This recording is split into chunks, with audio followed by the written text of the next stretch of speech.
Muito bom dia a todos. Que Jesus, o Mestre Amantíssimo, ampare a todos nós e nos dê a sua paz. Que os eflúvios consoladores do Mestre recaiam sobre esta casa de amor, sobre este posto de socorro. Muito bem, mais uma vez uma alegria estar com todos aqui nessa manhã bonita de domingo, Centro Espírita Allan Kardec de Campinas. Transformação moral, o Espiritismo e a transformação moral. Primeiramente vamos observar como nós somos perante a criação de Deus. Comecemos por nossa Terra, o planeta em que estamos. A Terra foi calibrada para nos receber, vamos dizer assim. Não é? Se a Terra, por exemplo, fosse um pouco mais distante do Sol, não haveria vida como conhecemos. Se ela fosse um pouco mais perto do Sol, também não haveria vida como conhecemos. Se o seu movimento de rotação fosse um pouco mais lento ou um pouco mais rápido, também não haveria vida como conhecemos. Se não existisse a Lua, também não haveria vida, porque o movimento circular da Lua em torno da Terra faz o magma no interior do planeta se movimentar, e esse movimento do magma gera um campo magnético que nos protege dos raios solares, das irradiações solares, portanto, não varre a nossa atmosfera. Olha que maravilha! Todos nós estamos inseridos em uma das obras universais da criação. Estamos, por exemplo, em uma galáxia que existe 400 bilhões de sóis. E nós estamos em um pequeno sol, em um dos braços da galáxia, aqui neste planeta que é bastante pequeno perto de outros. Mas é a nossa casa, foi criado por Deus para que nós possamos nos desenvolver aqui espiritualmente, a nossa escola, é a nossa residência, é onde nós estamos evoluindo, assim por diante. Mas dentro da criação universal, sabemos que hoje a ciência atual, ela identifica cerca de 20 trilhões de galáxias, imagine. E nós estamos em uma das galáxias, que não é das maiores. Nós não somos nada, e ao mesmo tempo temos um potencial muito grande a ser desenvolvido. Imagine, nós tão pequenos perto da criação universal. Chico Xavier costumava dizer que nós somos como poeiras pensantes. Nós tão pequenos como estamos, conseguimos pensar no universo. Vamos falar também dos potenciais humanos, não é? Porque Deus é tudo e nós todos estamos vivendo na criação do Criador. O ser humano tem muitos potenciais que desconhecemos. Por exemplo, Jesus nos disse, está no Evangelho de Marcos, está no Evangelho de Mateus, diz assim: de que adianta ganhar todo mundo se nós perdemos a nossa alma? O Mestre amado quis dizer o seguinte, que o nosso espírito, imaginem, é maior e mais rico do que toda a riqueza da terra, por vários motivos, por muitos motivos. Mas vamos elencar alguns desses motivos. O nosso espírito é eterno.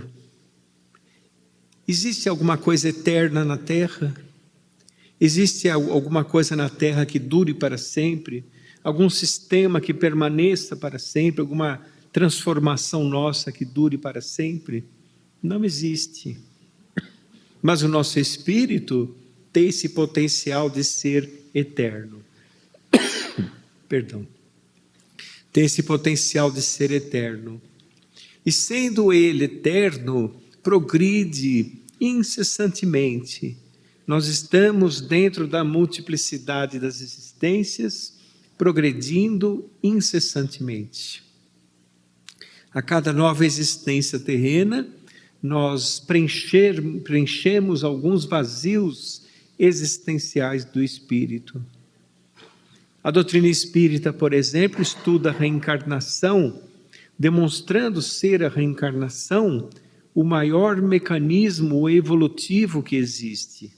Então, a cada nova existência, nós preenchemos os vazios existenciais do espírito, nós recuperamos as convivências, reparamos as nossas falhas, nos melhoramos psiquicamente e até fisicamente, porque nós sabemos que no corpo físico, muitas vezes estão expurgados no corpo físico as deficiências espirituais nossas do passado. Então nós temos o potencial de sermos eternos e temos o potencial de evoluirmos de uma maneira muito mais rápida do que qualquer coisa da criação. Imagine. Isso se deve porque o nosso pensamento é contínuo. Nós temos um outro atributo, ter o pensamento contínuo. Esse pensamento contínuo permite que nós tenhamos livre-arbítrio. E esse livre-arbítrio também é um atributo construtor de uma vida muito mais progressiva. Nós progredimos incessantemente. Nada da criação consegue progredir como os seres humanos progridem. Nós progredimos do instinto à depuração máxima do pensamento, que é o amor universal. Começamos pelos instintos, nos adentramos no pensamento, depois nos sentimentos, e o ápice desses sentimentos é o amor universal. Aquele amor pela existência e amor pela própria criação. Ou seja, começamos muito primitivos, muito simples e ignorantes, e nos transformamos até nos tornarmos co-criadores do universo, participantes da grande obra do Pai Criador. É um atributo maravilhoso dos seres humanos.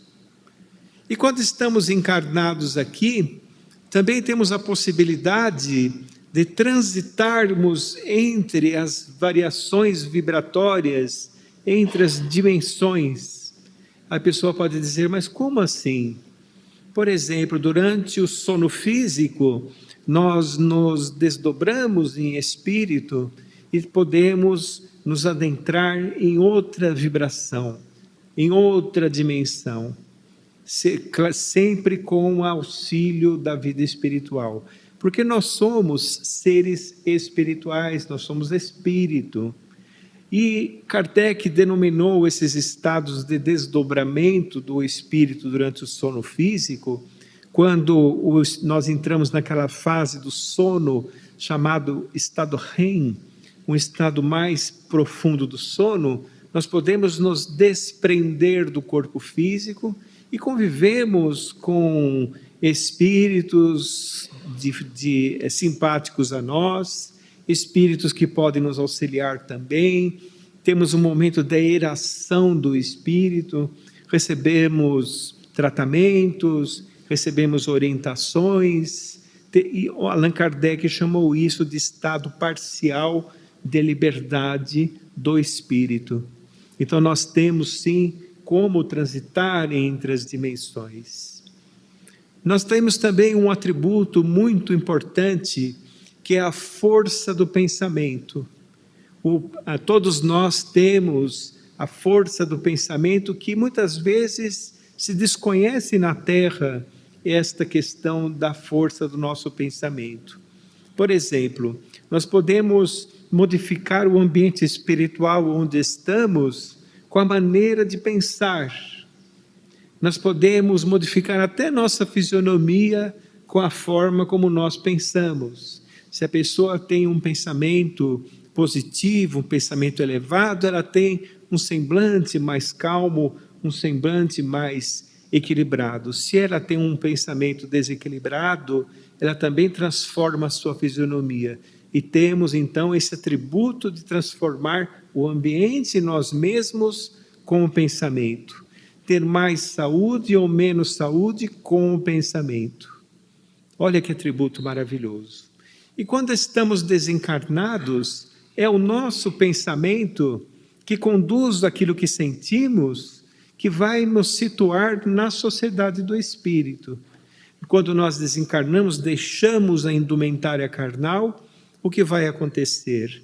Para onde nós vamos, o tipo de faixa vibratória que estaremos, o tipo de nível espiritual que nos encontraremos na sociedade do Espírito, será de acordo com a qualidade dos nossos pensamentos e sentimentos. Então vejam que atributo importante também. Nós podemos modificar a nossa vida com a nossa decisão. Nós decidimos ir por um caminho mais correto na existência, a nossa vida muda. Porque dentro das leis universais, aquele caminho que você escolhe terá realmente uma trajetória diferente de outra trajetória. Então você pode, através do seu próprio livre-arbítrio, escolher realmente se é um caminho saudável ou não saudável. Ou seja, temos uma certa liberdade de escolha através do livre-arbítrio, que também vai se desenvolvendo. O livre-arbítrio também vai se desenvolvendo. Temos também a possibilidade de partirmos do desconhecimento para o conhecimento. Nós podemos adquirir cada vez mais conhecimento. E aí tem duas vertentes, o conhecimento moral e o conhecimento intelectual. Quando nós conseguirmos equilibrar os dois conhecimentos, estas serão as asas da libertação dos seres humanos. É um outro atributo que os seres humanos têm. Nós todos possuímos isso. De modo que podemos dizer que somos autores do nosso destino. Nós é que escrevemos as páginas da nossa existência, que invariavelmente iremos lê-las. Vejam quantas possibilidades o ser humano tem, não é? De modo que, se ele conseguir identificar em sua existência o quanto ainda ele tem por caminhar, por ainda não ter descoberto ou vivenciado esses atributos de uma maneira mais consciente, ele irá realmente caminhar na trajetória correta. O Livro dos Espíritos, na parte 3ª do Livro dos Espíritos, Lei do Progresso, fala algo muito interessante. Os Espíritos dizem assim: vocês pensam que são civilizados? Ainda não são civilizados. Vocês moram melhor, vocês se vestem melhor, vocês têm mais conhecimento, têm possibilidades de mais conhecimento, vocês têm uma certa organização social, mas ainda não são espíritos chamados civilizados do ponto de vista espiritual. Vocês serão civilizados quando cumprirem a lei de justiça, amor e caridade. Quando nós cumprirmos esta tríade maravilhosa, aí nós poderemos ser considerados espíritos civilizados. Que poderia ser um espírito de um mundo regenerado já. Quando o bem prevalecer na Terra, dentro da esteira evolutiva, nós poderemos nos considerar civilizados desde que cumpramos a lei de justiça, amor e caridade. Tenhamos isso naturalmente em nós, naturalmente brotando de nossos corações. O homem do futuro, que viverá em um mundo regenerado, será uma pessoa que terá, por exemplo, vergonha de ver um ser humano, um semelhante, jogado numa sarjeta. Terá vergonha de ver as pessoas em situação difícil, porque será, de um ponto de vista coletivo, como se fosse uma falência do homem. Então vejam que visão diferente, não é?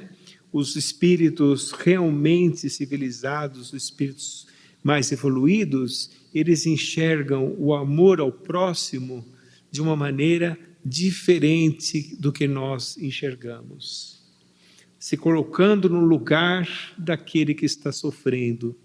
É a possibilidade evolutiva de todos nós, não é? Então, se hoje nós sofremos, é porque ainda não nos damos conta do potencial que temos a ser desenvolvido. Jesus falou sobre isso. Quando ele disse assim: vós sois a luz do mundo, vós sois o sal da terra. O que significa? O sal é uma substância que modifica um meio, né? Todo meio que você coloque sal, ele é modificado, não é? Em sua constituição. Então, o sal nos chamou de sal da terra, porque nós podemos, com a nossa modificação, modificarmos também o meio que nos encontramos. Nós falamos muito a respeito da regeneração da terra. A terra realmente está passando por um momento de regeneração, né? Está se transformando para entrar em um mundo regenerado, que vai demorar um bom tempo ainda, é muito gradativo. Nós estávamos, inclusive, falando esses dias no centro a respeito do joio e do trigo, a transformação do joio e do trigo. A transformação do joio e do trigo que Jesus tão bem disse na parábola significa o seguinte: é muito amplo e muito profundo. Nós sabemos que o joio é muito parecido com o trigo, não é? Quando nós olhamos assim, superficialmente. Mas quando se debulha, sabemos que o joio não tem o trigo, ele é só a casca, não é? Então é necessário separar o joio do trigo, em vários graus isso se processa. Se processa em nossa vida individual, certo? Nossa vida individual.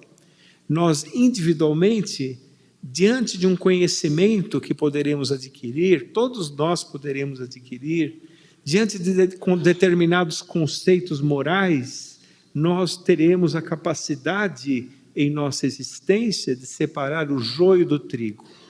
Separar aquilo que é bom e daquilo que não é bom. Mas para que isso aconteça, nós precisamos ter conceitos morais e espirituais já em nós. Não podemos olhar a vida de uma maneira superficial. Temos que ver a existência de uma maneira mais profunda, principalmente entendendo que nós somos espíritos eternos, em evolução, e temos muito ainda o que evoluir. Esse é o ponto de vista individual. Podemos separar o joio do trigo também do ponto de vista coletivo. Coletivamente, diante das circunstâncias, nós podemos coletivamente separarmos o joio do trigo também. Porque as imperfeições humanas, elas geram efeitos, geram dor, geram aflição, geram angústia, e coletivamente, tanto quanto individualmente, nós podemos também saber separar o joio do trigo. E espiritualmente, também ocorre isso. Lá na vida espiritual, nós nos localizamos na faixa vibratória que é compatível com o nosso estado moral. E na vida espiritual já está sendo separado também o joio do trigo, principalmente nessa época de transição planetária, onde aqueles espíritos recalcitrantes, aqueles espíritos que são muito empedernidos, que não conseguem acompanhar a escala planetária, que é um plano das esferas superiores, estão sendo degradados para planetas compatíveis com o seu estado, que é parte da misericórdia do Criador, dando-lhes uma nova oportunidade de recomeçar. E aqueles que forem mansos e pacíficos, conforme disse o Mestre, herdarão a terra, uma terra regenerada. Então, também é uma separação do joio do trigo. Para que o mundo consiga se regenerar, é necessário mudar os habitantes do mundo. Então vamos fazer aqui um exercício de imaginação. Imagine que a Terra acabasse todos os problemas da Terra de uma hora para outra.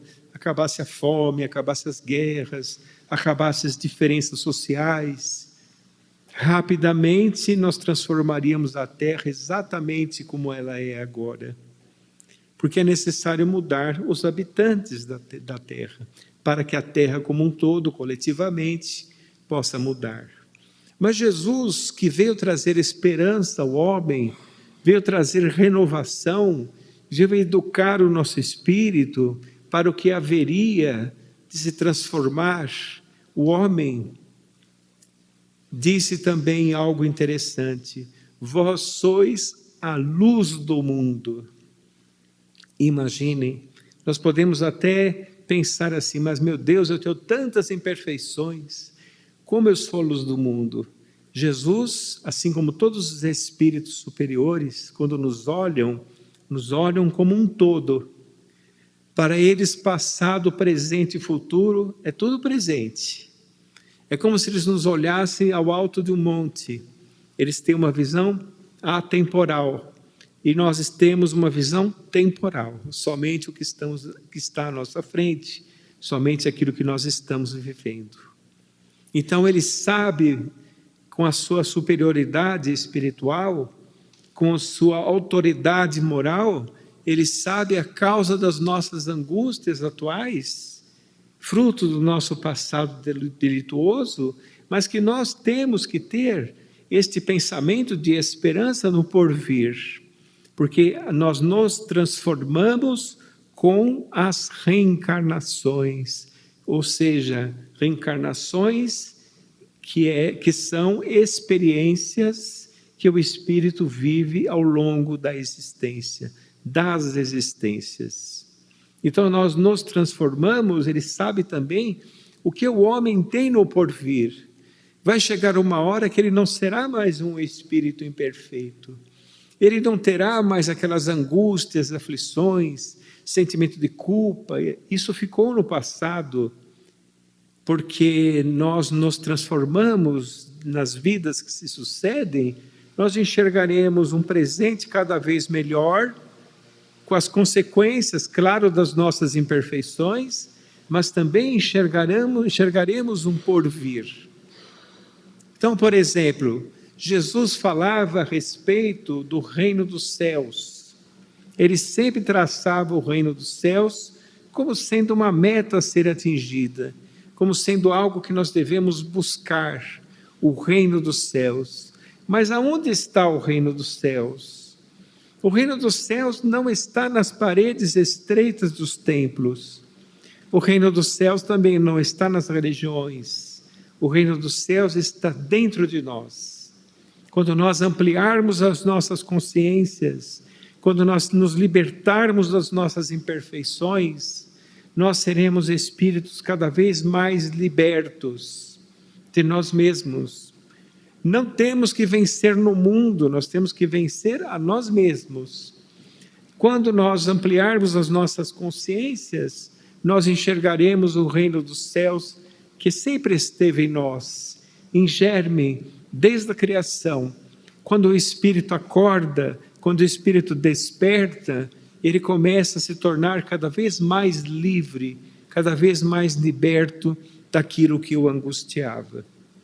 Mas isso é uma questão que nós iremos alcançar, porque faz parte da fatalidade para todos nós a felicidade.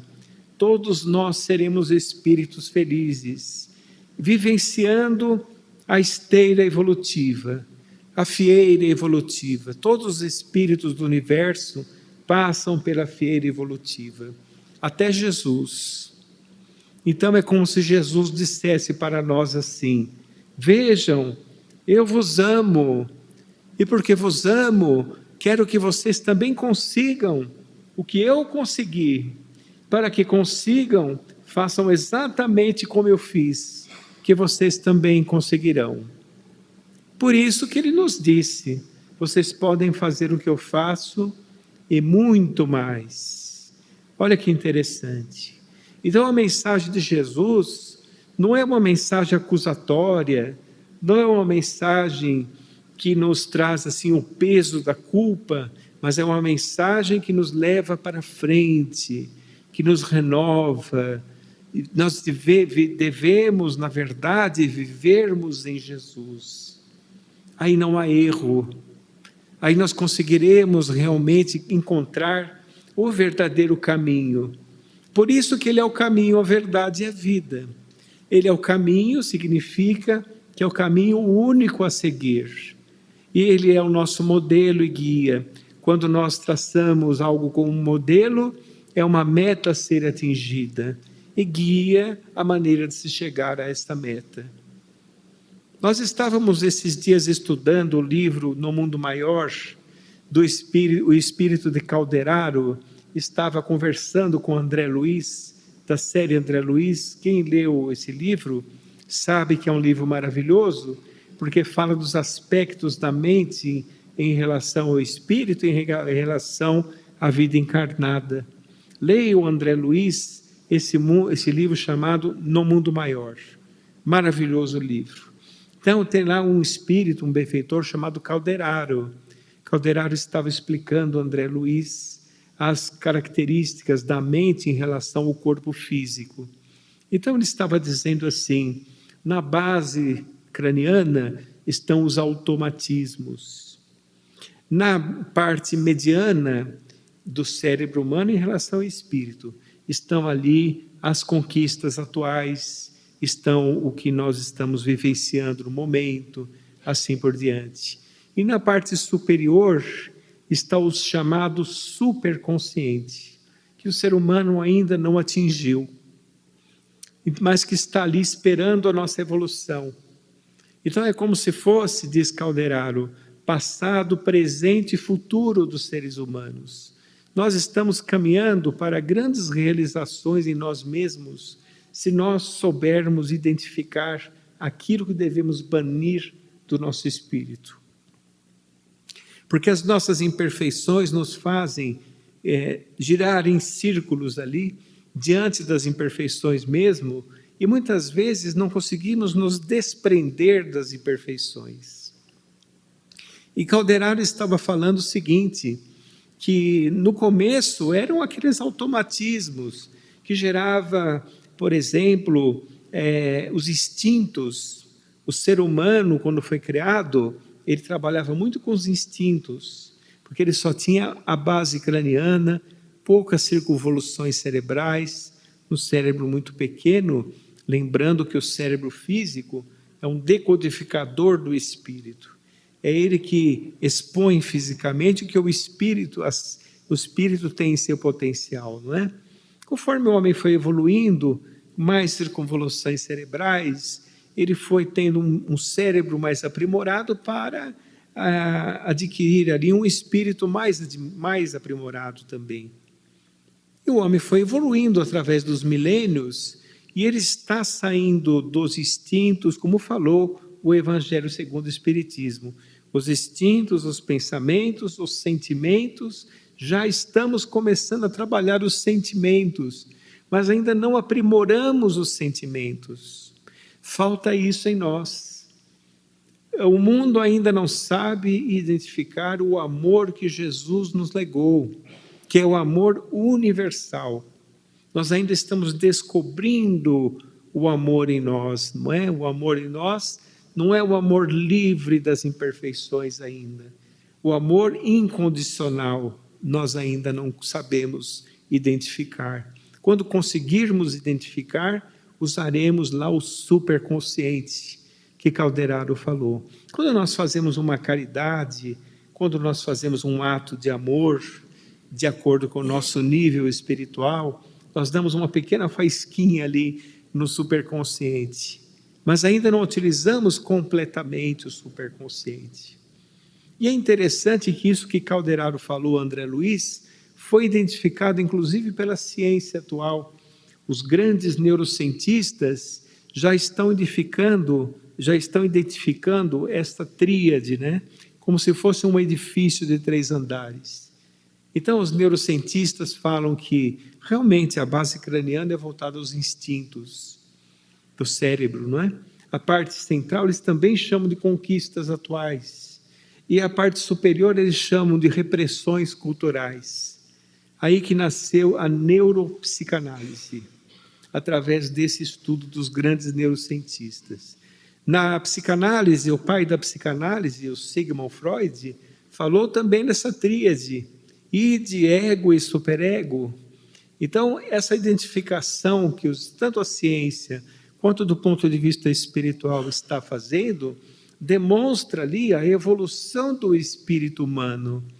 Nós chegaremos um dia que usaremos o superconsciente de maneira completa. Agora, vocês concordam comigo que, se nós identificarmos o cérebro físico em relação ao espírito, é para aqueles espíritos que ainda utilizam o corpo físico? São espíritos que ainda utilizam o cérebro físico como decodificador dos pensamentos do espírito. Mas na doutrina espírita, na escala espírita, por exemplo, fala dos espíritos puros. Os espíritos puros já não usam mais o corpo físico. Eles têm níveis cognitivos muito maiores do que o nosso. Então vejam que para onde nós caminhamos. Caminhamos realmente para o esplendor do Espírito Eterno. Chegará um dia que nós não olharemos somente os nossos interesses mais mesquinhos. Nós olharemos os interesses universais. Mas a transformação moral que o Espiritismo propõe é o seguinte. Allan Kardec perguntou aos espíritos da codificação: que é o espírita? E os espíritos responderam: é aquele que empreende um esforço pessoal para ser hoje melhor do que ontem. Ou seja, o espírita sabe que hoje ele é o resultado do seu ontem. Ele está vivenciando uma experiência nova para se recuperar. Ele está aqui voltado para as experiências necessárias para preencher os vazios do espírito.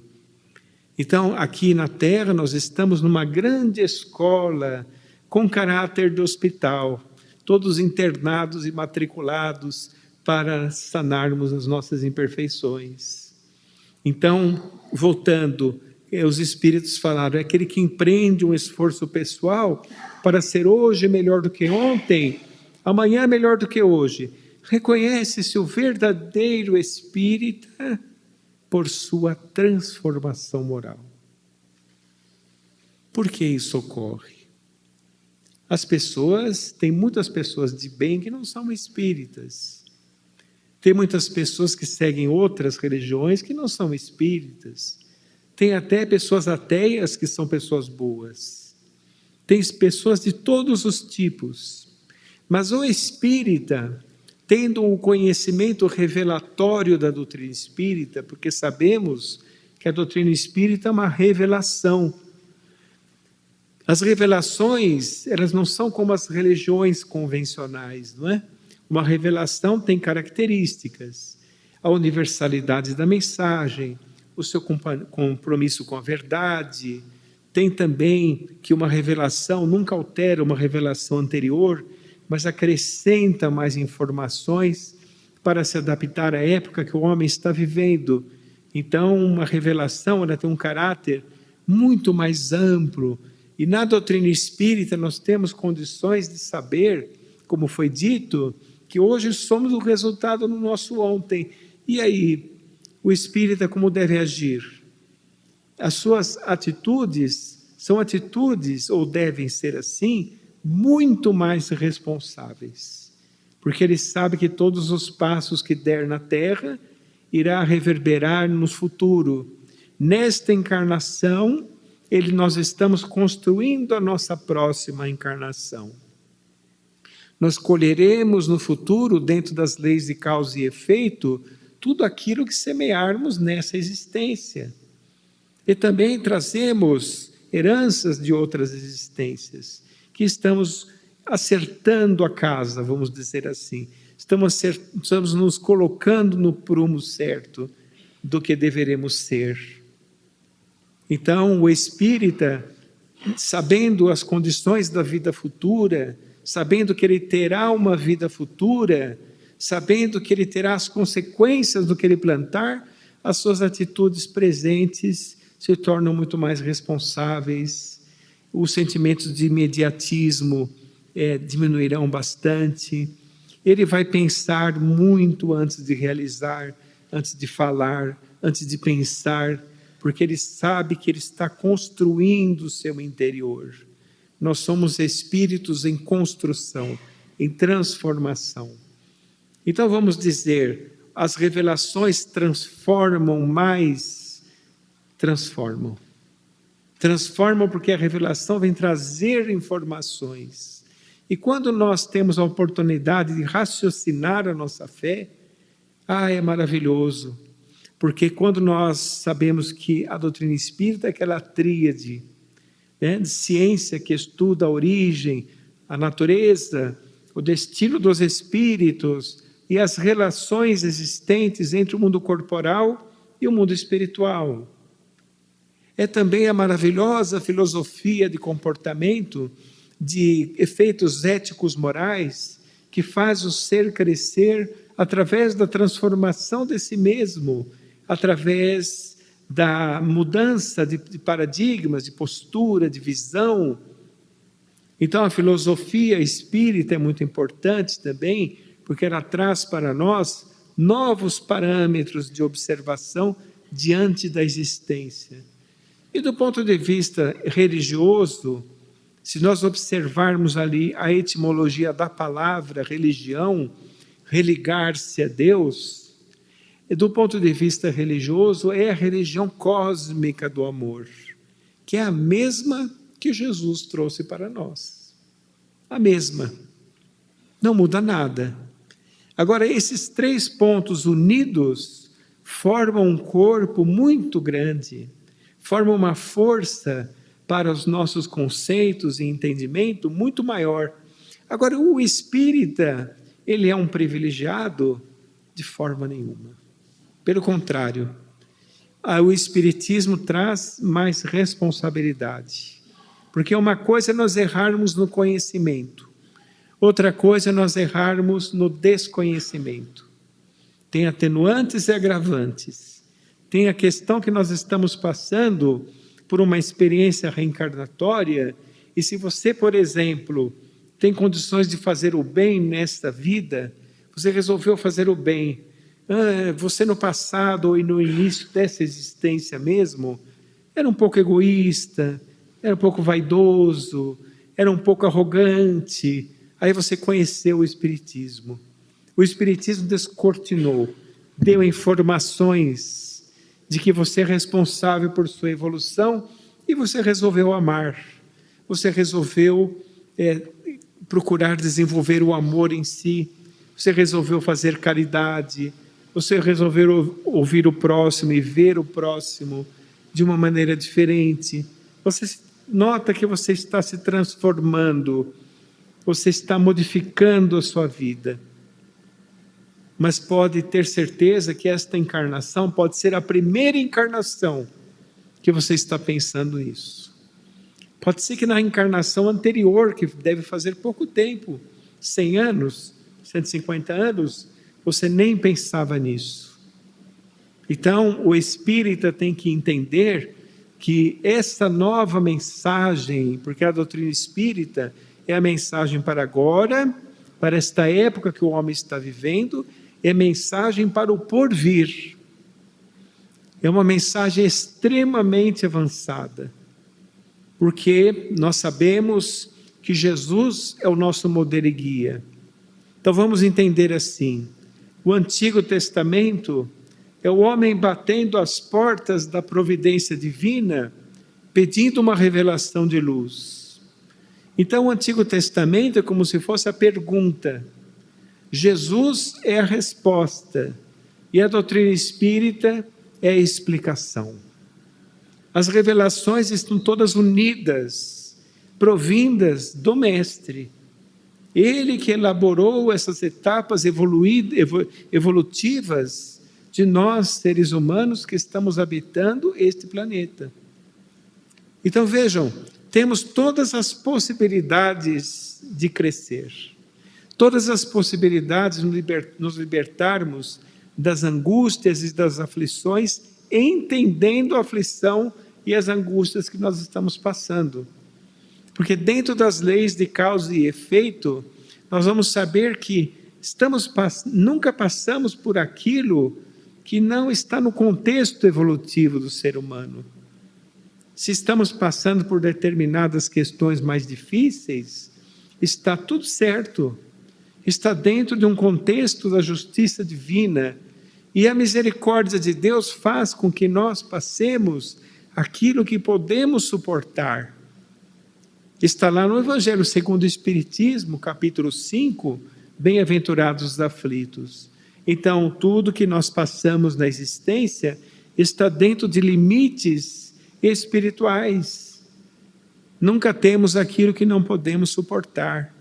Mas nós temos ainda a possibilidade de recursos dados pelo Criador para nós conseguirmos passar por essas etapas evolutivas.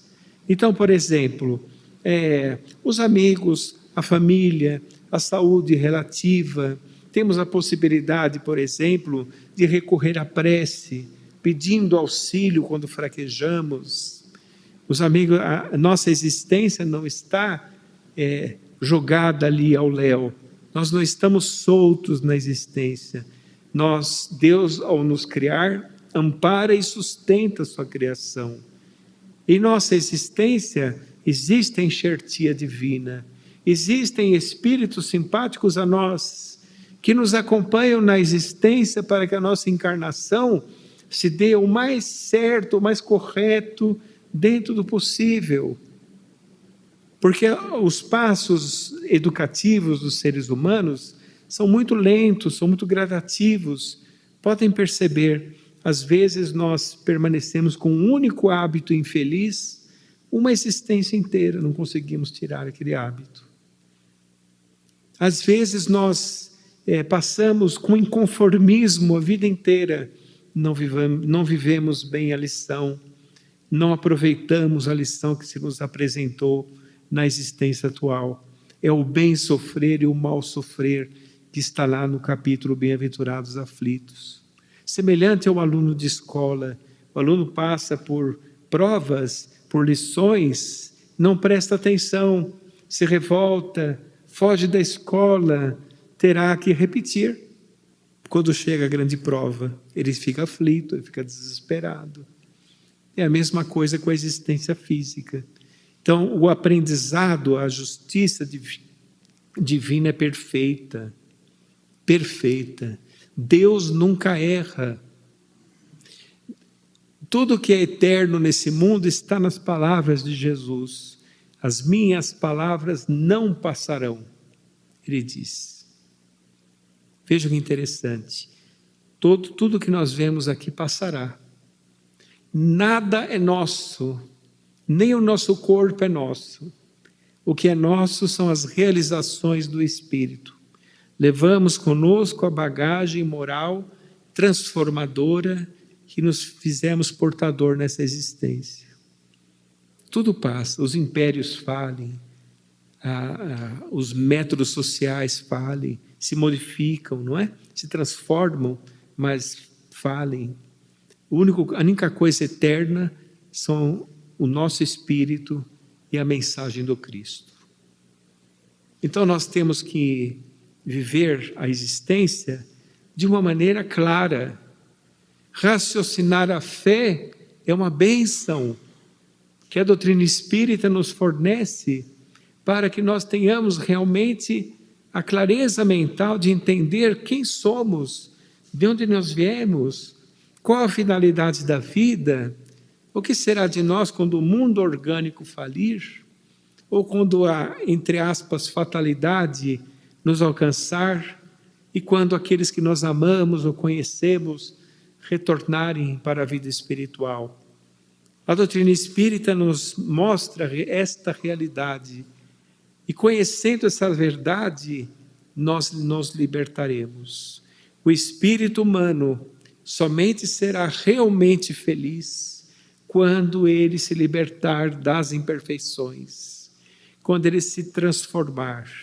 E essa transformação não será outro que fará por nós. O trabalho é nosso, não é de mais ninguém. Mesmo porque Nós vemos lá no Evangelho segundo o Espiritismo, um capítulo chamado Eficácia da Prece. Muito importante. Tem pessoas que acham que somente pedir, nossa vida muda completamente, sem nenhum esforço. Não muda. Nós temos que nos esforçar. Temos que ter o mérito das nossas ações. Então, o que os Espíritos pedem, recomendam que nós peçamos em uma prece? Coragem, paciência e resignação. Se nós tivermos coragem, paciência e resignação, saberemos transitar de uma maneira muito saudável dentro destes parâmetros da justiça divina. Deus manifesta o seu amor por nós através das suas leis. Eu vou falar mais um atributo do ser humano, muito importante, mas muito importante mesmo. Kardec pergunta aos espíritos da codificação: aonde estão escritas as leis do Criador? E os espíritos respondem: em nossa consciência. O homem tem um atributo de ter as leis de Deus escritas em sua consciência. É exatamente isso que nos submete às suas leis. Porque Deus demonstra o seu amor através das suas leis, que são leis progressivas, são leis transformadoras. Então, se nós realmente não quisermos trabalharmos dentro de nós, fazermos realmente aquele raciocínio sobre nós mesmos, não olharmos a vida somente do ponto de vista externo, querendo que a felicidade venha de fora para dentro, se nós nos libertarmos disso, nós realmente encontraremos uma transformação em nós. Claro que gradativa, mas modificaremos. A cada nova existência estamos uma nova pessoa. Nós estávamos falando através do reino dos céus, que Jesus falou, não é? Jesus com o mestre Nicodemos, no jardim de Getsemane, dizendo ao mestre do templo de Jerusalém, Nicodemos: aquele que necessitar encontrar o reino dos céus, necessário é que renasça de novo. O que é do corpo, o que é do espírito é do espírito. Através das multiplicidade das existências, nós vamos amadurecendo o nosso espírito e encontraremos esta felicidade plena dentro de nós um dia. Mas durante a trajetória, porém, podemos conquistar muitas coisas ainda, principalmente no mundo interior, para encontrarmos a tão sonhada felicidade que todos nós almejamos. Gostaria de encerrar então com uma prece de agradecimento a Deus, nosso Pai, inteligência suprema do universo, causa primeira de todas as coisas, justiça perfeita, amor infinito. A Jesus, nosso amado Mestre, o caminho, a verdade e a vida, governador espiritual da terra. Aos amigos espirituais que são legítimos intérpretes do pensamento do Cristo, nós agradecemos por tudo que temos, mas também pelas provas educativas, pelas expiações renovadoras, também pelos momentos felizes que nos soerguem das quedas da caminhada, dadas pela misericórdia do Criador. Que esta prece irradie a todos os que necessitam, dando-lhes paz, amor, resignação e perseverança. Pedimos perdão a Jesus por nossas imperfeições, por nossos equívocos, nossas falhas e inconstâncias. Dá-nos forças renovadas para caminharmos contigo, amado e excelso amigo, no sustento da paz e na evolução de nosso espírito. Possamos compreender que por detrás de cada vicissitude educativa existe um recado que Deus quer nos dar ao coração. Sê conosco, Senhor, auxilia-nos a caminharmos junto a Ti. Muita paz a todos. Fiquem com Deus.